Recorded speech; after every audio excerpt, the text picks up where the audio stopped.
Baik, terima kasih. Kami kelompok 5 yang terdiri dari saya, Werneris Benoe Dwiarto Pamungkas, Ivan Kaho, Devi Nirpandi, dan Gerald Borotnaban. Kami akan menjelaskan tentang tanggung jawab hukum advising bank dalam pembayaran barang dengan menggunakan letter of credit. Yang pertama, mekanisme pembayaran barang dengan menggunakan LC atau letter of credit. Mekanisme pembayaran barang dengan letter of credit tentunya membutuhkan bank selaku opening bank atau issuing bank yang berhubungan langsung kepada pemohon letter of credit atau importir, serta advising bank yang berhubungan langsung kepada eksportir atau penerima letter of credit, biasa disebut beneficiary. Jalan pembukaan suatu letter of credit oleh bank terdiri atas 3. Yang pertama, importir minta kepada banknya atau bank devisa untuk membuka suatu letter of credit untuk dan atas nama eksportir. Importir dalam hal ini bertindak sebagai opener atau issuing bank.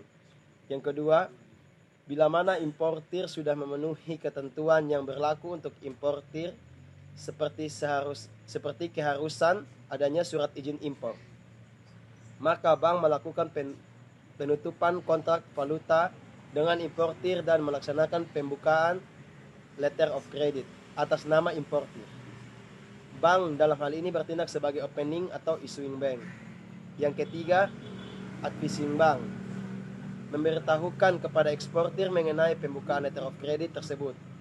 Eksportir yang menerima LC atau letter of credit disebut beneficiary.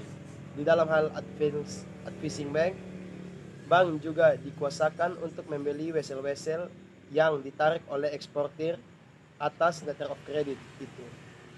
Maka advising bank ini juga dapat disebut negotiating bank. Baik, yang berikut adalah prosedur atau mekanisme pelaksanaan LC secara umum. Setiap perusahaan yang ingin melakukan LC harus memiliki akun atau rekening di bank pemohon. Yang berikut, eksportir dan importir harus setelah sepakat tentang hal-hal yang tercantum dalam sales contract seperti detail barang, delivery time, time of payment, shipment term, shipment documents, dan kesepakatan yang telah diperbuat lainnya jika ada. Yang berikut, pemohon harus mengajukan pembukaan LC kepada banknya dengan membawa semua dokumen terkait dengan transaksi tersebut. Yang berikut, apabila disetujui, maka LC yang diterbitkan oleh bank pemohon akan diteruskan kepada advising bank selaku bank penerima dan yang akan diteruskan kepada beneficiary. Yang berikut, setelah barang dikirim dan kapal berangkat, perusahaan pelayaran akan menerbitkan bill of lading sebagai tanda bukti pengapalan. Yang berikut, eksportir harus membawa seluruh dokumen terkait dengan pengapalan seperti bill of lading, invoice, daftar pengepakan, PEB. Yang berikut, tanggung jawab bank dalam hal penyimpangan yang terjadi di dalam LC. Tanggung jawab bank dalam penyimpangan yang terjadi dalam LC dapat dibagi menjadi 3 bagian. Yang pertama, tanggung jawab bank terkait terjadinya diskrepensi. Dapat dilihat pada artikel 5 UCP 600 mengenai dokumen, barang, jasa atau pelaksanaan. Yang kedua, tanggung jawab bank terkait batas waktu atau latest delivery time, LC expiration date, dan latest presentation date. Yang ketiga, tanggung jawab bank terkait fraud atau penipuan. Yang berikut hal-hal yang berada di luar tanggung jawab bank, di mana bank-bank tidak bertanggung jawab atas. Yang pertama, keaslian, akurasi atau pemalsuan dokumen-dokumen yang menyertai LC.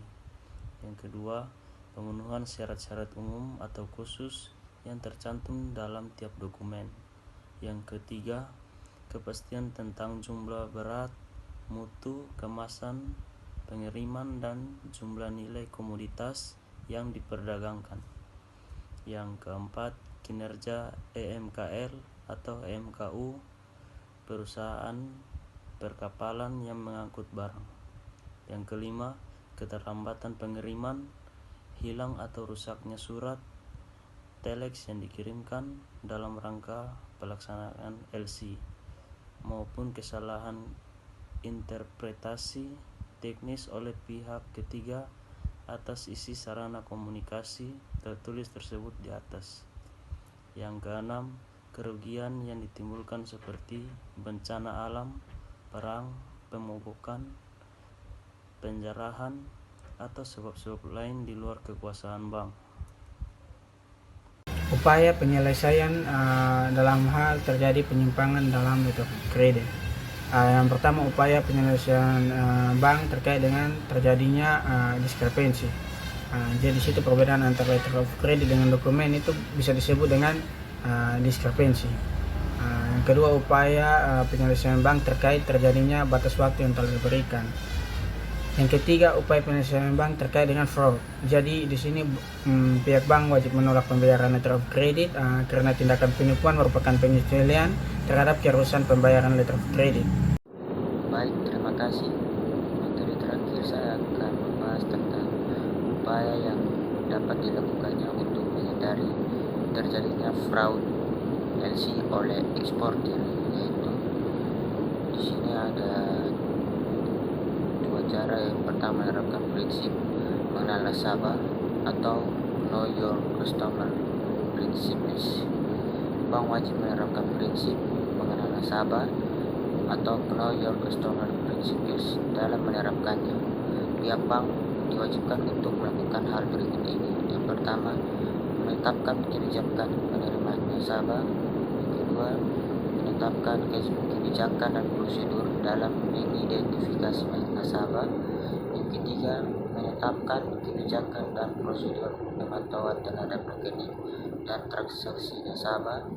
Yang keempat, menetapkan kebijakan dan prosedur manajemen risiko yang berkaitan dengan penerapan prinsip mengenai nasabah. Yang kelima, mengidentifikasi calon nasabah. Yang keenam, meminta informasi mengenai maksud dan tujuan hubungan usaha yang akan dilakukan calon nasabah dengan bank. Yang ketujuh, menggali informasi lain yang dimungkinkan bank untuk dapat mengetahui profil calon nasabah. Yang kedelapan, meminta informasi identitas pihak lain dalam hal calon nasabah bertindak untuk dan atas nama pihak lain.